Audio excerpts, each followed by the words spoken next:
My name is Alfred Kamicha.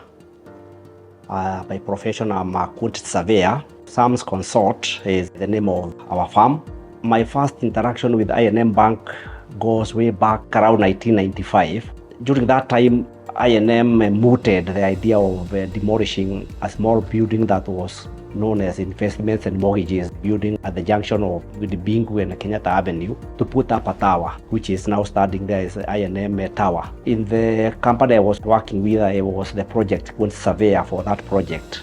So I started on it right from the beginning, right up to the end, from digging that 4-basement hole all the way up to doing the final account for the project. And from there, I continued getting commissioned by the bank for a lot of their projects. That is for branch fit-outs. So the firm I was working with, DG Jones and Partners, was an international firm with branches all over the world. And Nairobi was just one of their branches.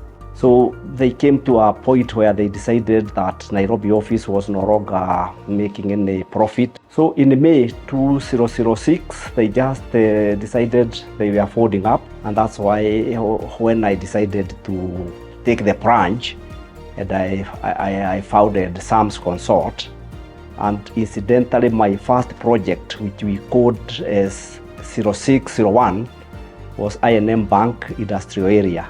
And from there has been no stopping since 2006, June, till to date. I have not stayed without doing work for I&M Bank. And the last jobs that we finished just last month, December, were I&M Diani branch in Watamu.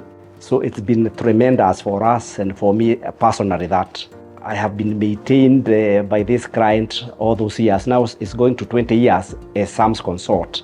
In terms of the bank being compliant with especially building regulations, because that is where we interact most, I would say I&M Bank is one of the most compliant bank, and it's a bank that they want to comply with each and every regulation that is set by national construction, by the local authorities. And I&M is one of the most careful banks in terms of making sure that all the documentation is done prior to contractors being commissioned to the sites. So they are quite keen on compliance. We have maintained our account at I&M Bank as our main company account for all those years since we started working with the bank. And the account is there and it's there to stay. And even when we have had something to spare, we have invested still within our account at I&M Bank. That one is going to be there, and I think it's going to be there for a very long time. This particular year, and actually last year, we have seen a change of strategy whereby I&M Bank is following the footsteps of some of the other bigger banks by going really deep into the rural areas.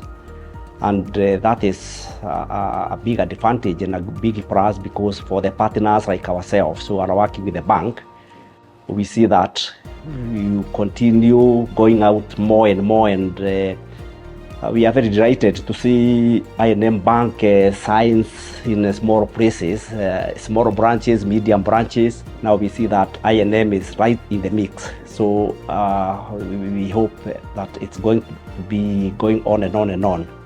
So for us, we think it's endless in terms of our relationship and in terms of the bank going from in leaps and bounds.